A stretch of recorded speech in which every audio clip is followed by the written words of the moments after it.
Hey guys, Sean here. Welcome to the F1 Word, and for the last time in 2020, a look ahead to this weekend's action, and that is, of course, the Abu Dhabi Grand Prix.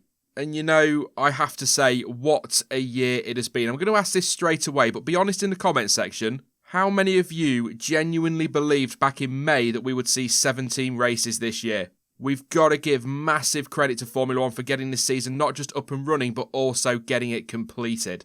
But let's hop into the preview. So Abu Dhabi is once again the finale, and I think it's fair to say it's not exactly a fan favourite, but last year's race was actually okay compared to some of the races we've seen at the track in the past.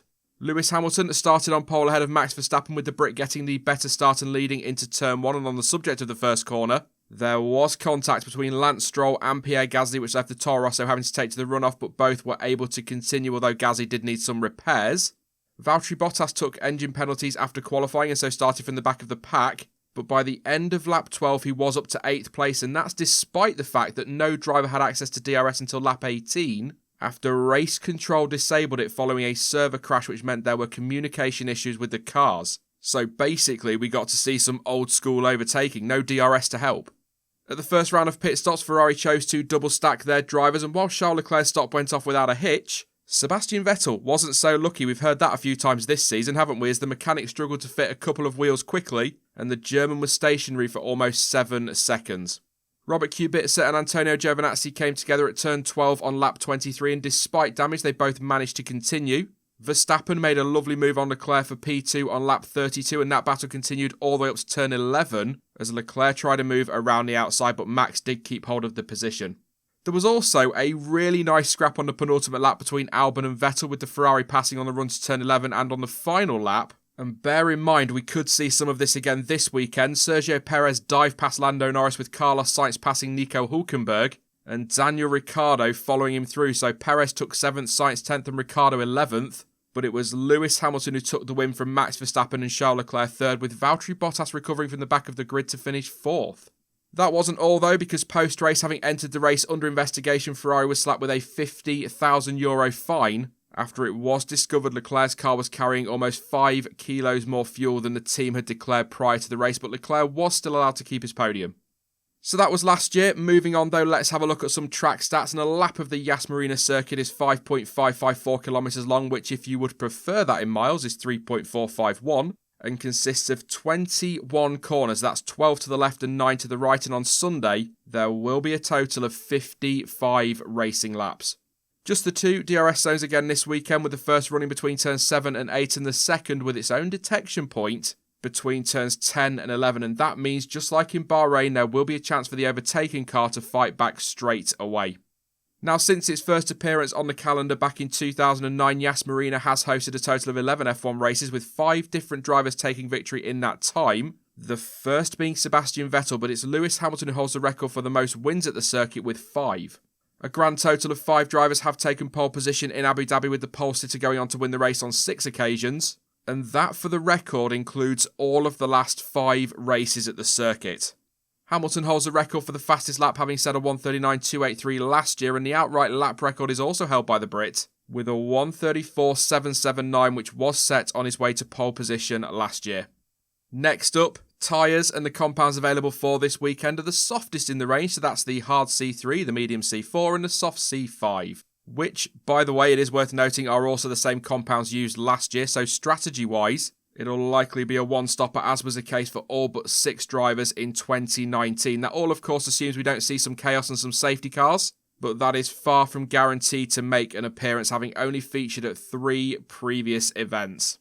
Weather-wise, probably dry, although it must be said that in 2018 we did see a brief shower during the Grand Prix, but nothing substantial enough to affect the race. I guess, you never know, but at time of recording it is forecast to stay dry, with temperatures reaching highs of 24 degrees on Sunday. Just one other thing worth noting on tyres: during FP2 teams will test the 2021 tyres again, but this time it is just a set of the C4 compound per car, which must be run for at least 8 timed laps. Before I get on to my predictions, there are a few things to go over ahead of the weekend. Firstly, the situation regarding Lewis Hamilton. Now, as I'm sure you remember very well, the world champion missed the last race after returning a positive COVID-19 test, with George Russell filling in for him at Sakir. Hamilton has since released a video updating his condition, saying he is feeling better and is back training to make sure he's in shape to return for Abu Dhabi. However, at time of recording, no decision has yet been made on whether he will return for the season finale or not. Yesterday, Toto Wolff said the team was doing all it could to get Hamilton in the car this weekend, but obviously his health is the main priority. The team has also previously indicated that a decision may not be made until Saturday, and it is worth noting that Hamilton can race this weekend if he returns negative test results and takes part in at least one practice session, and for the record, qualifying is classed as practice in the regulations. If he is not fit or able to race, George Russell is expected to fill in for him again this weekend with Jack Aitken driving again for Williams. I'm going to say it again, and I must stress this is the situation at time of recording, but should anything change, I will pin a comment with a link to an article with an update. And just a super quick reminder that Pietro Fittipaldi will race again for Haas this weekend in place of Romain Grosjean. Moving on though, and although the championship titles are both wrapped up, there is still the fight for third to look forward to, and coming into this weekend, Racing Point occupies that coveted third place with a 10-point cushion over McLaren, thanks to that fantastic win for Perez at Sakir and that third place for Stroll. What a race that was. So, Racing Point are undoubtedly the favourites, but if this season has taught us anything, it is to expect the unexpected. And so do not write off McLaren, or indeed Renault, although it must be said the latter are 22 points behind Racing Point, and that might be a bit much of an ask. Still though, it'll be an exciting scrap to keep an eye on over the weekend. I can't wait for it. And finally, for this part, team battles aside, don't forget there will be a few farewells being said following the checkered flag on Sunday.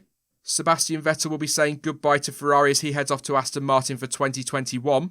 Carlos Sainz will race for McLaren for the final time before he takes Vettel's place at Ferrari, and Daniel Ricciardo, who will of course replace Sainz at McLaren, has one more race with Renault. But we will also be losing drivers from the sport altogether as we say farewell to Kevin Magnussen, who will leave Haas to go race in the IMSA Sports Car Championship, and we've already sadly said a premature goodbye to his teammate Romain Grosjean, or at least that is how things stand at the time of recording at Haas. Now, I'm not going to get into why there are now question marks around Haas's lineup for 2021, as this is just a preview, but for those who perhaps haven't seen the news, I will post a link to an article explaining it all in the description and pinned in the comments. But back to the preview, and it hasn't been officially confirmed, although it must be said Helmut Marko has been pretty clear on it, as has Kvyat himself. But it is expected the Russian will race for the last time in F1 this weekend, and again, officially, this looks set to be Sergio Perez's last F1 race for at least a year. That could all change though, with seats still officially free at Red Bull, AlphaTauri and Mercedes, but the latter two teams are expected to confirm Yuki Tsunoda and Lewis Hamilton in the coming days and weeks. Right then, for one last time in 2020, let's have a go at some predictions then. I'm going to do something a little bit different this week because, well, firstly, we don't know what is happening at Mercedes driver-wise. Although, it must be said, given this is very much a Mercedes track, chances are whoever sits in that car, Russell or Hamilton, we're probably looking at a front row lockout and a 1-2 in the race. But secondly, as I've already mentioned, there is the small matter of third in the Constructors to be decided, so it's midfield predictions this week. I fully expect it will be as tight as ever between Racing Point, McLaren and Renault, with the Ferrari boys getting the mix where they can, probably Leclerc on a Saturday. As I've already said, Racing Point are really the favourites to take that third place in the Constructors, and I think, especially with Perez being on such great form, as well as the fact the track should suit that car, they will be favourites to win the battle this weekend. So I've once again gone with Checo to head home the midfield, and I'm going to go with fourth place for him.